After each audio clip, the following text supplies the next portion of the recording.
Liebe Mitbürgerinnen und Mitbürger, vor 11 Tagen ist das Böse je in unseren Alltag getreten. Ein fröhlicher Vorweihnachtsabend auf dem Weihnachtsmarkt von Magdeburg verwandelte sich in einen unvorstellbaren Albtraum.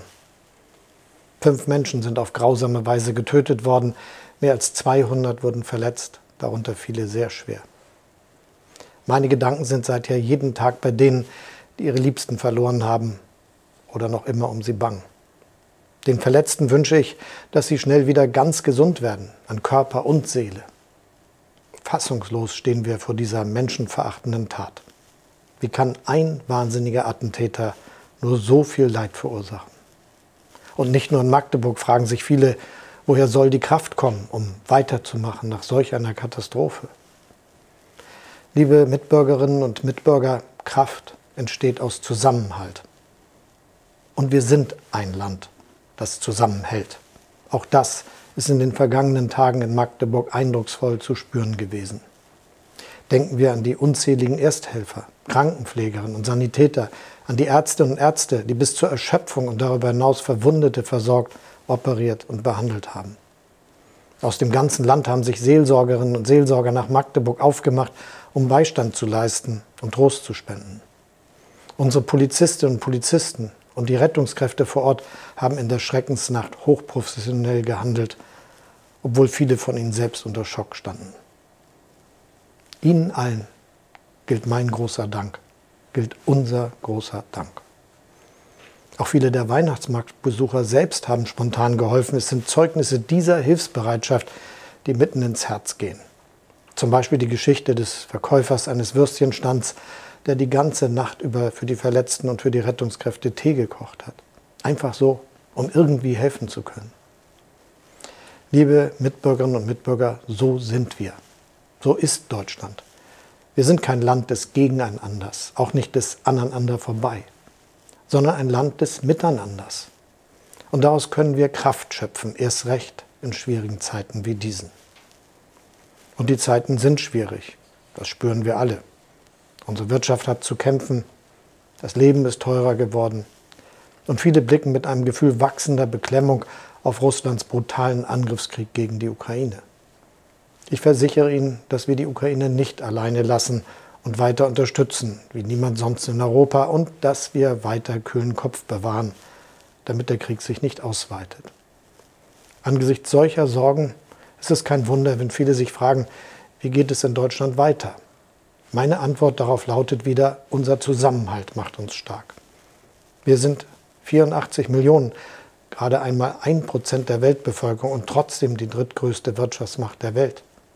Weil wir fleißig sind, weil heute mehr Frauen und Männer arbeiten gehen als je zuvor in unserer Geschichte. Darunter sind auch viele aus anderen Ländern, die hier bei uns mit anpacken und längst Teil der Erfolgsgeschichte Deutschlands sind.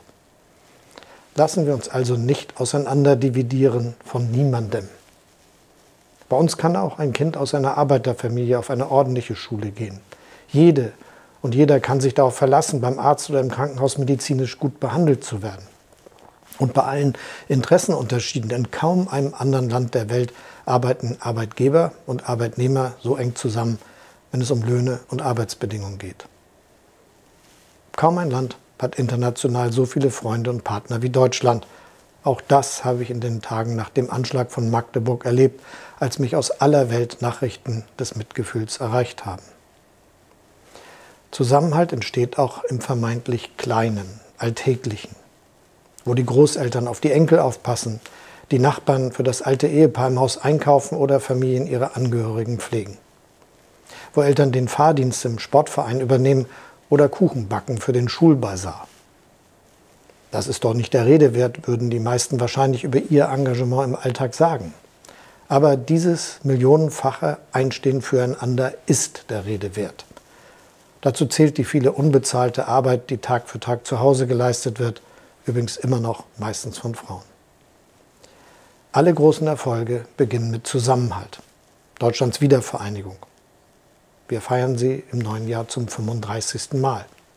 Sie war das Ergebnis hunderttausender Entscheidungen Einzelner, gemeinsam das Richtige zu tun.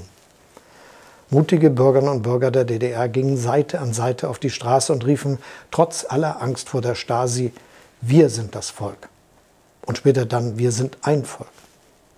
Wenn also ein Land die Erfahrung gemacht hat, dass Zusammenhalt die Dinge zum Besseren verändern, dass Zusammenhalt sogar Mauern zum Einsturz bringen kann, dann sind wir das. Wir hier in Deutschland. Damit ist auch klar, wie es in Deutschland weitergeht. Das bestimmen Sie, die Bürgerinnen und Bürger. Darüber entscheiden nicht die Inhaber sozialer Medien. In unseren Debatten kann man ja manchmal den Eindruck gewinnen, je extremer die Meinung, desto größer die Aufmerksamkeit. Aber nicht, wer am lautesten schreit, bestimmt darüber, wie es in Deutschland weitergeht, sondern die ganz große Mehrheit der Vernünftigen und Anständigen. Das gilt auch bei der anstehenden Bundestagswahl am 23. Februar. Ich möchte Sie heute bitten, gehen Sie wählen. Wer sich umschaut in der Welt, der weiß, was für eine riesige Errungenschaft freie und geheime Wahlen sind. Und noch eine Bitte habe ich, oder vielmehr einen Wunsch. Gute Neujahrswünsche gehören am Silvesterabend ja schließlich dazu. Ich wünsche uns, dass wir uns nicht gegeneinander aufwiegeln lassen. Nach dem furchtbaren Attentat von Magdeburg dauerte es nur wenige Minuten, bis wilde Gerüchte durchs Internet und durch die sozialen Medien geisterten. Klar ist, wo es Versäumnisse gab bei den Sicherheitsbehörden, da werden diese aufgeklärt und abgestellt. Nicht wenige der Gerüchte und Mutmaßungen aber haben sich inzwischen als unwahr herausgestellt. Sowas spaltet und schwächt uns, sowas tut unserem Land nicht gut. Liebe Mitbürgerinnen und Mitbürger, wir haben es gemeinsam in der Hand. Wir können 2025 zu einem guten Jahr machen. Mit Respekt voreinander, mit Vertrauen zueinander, mit Interesse aneinander und mit Engagement füreinander. Damit im Gepäck geht es gut weiter in Deutschland, liebe Mitbürgerinnen und Mitbürger. Das wünsche ich unserem Land. Und Ihnen und Ihren Liebsten wünsche ich von ganzem Herzen ein frohes und glückliches neues Jahr.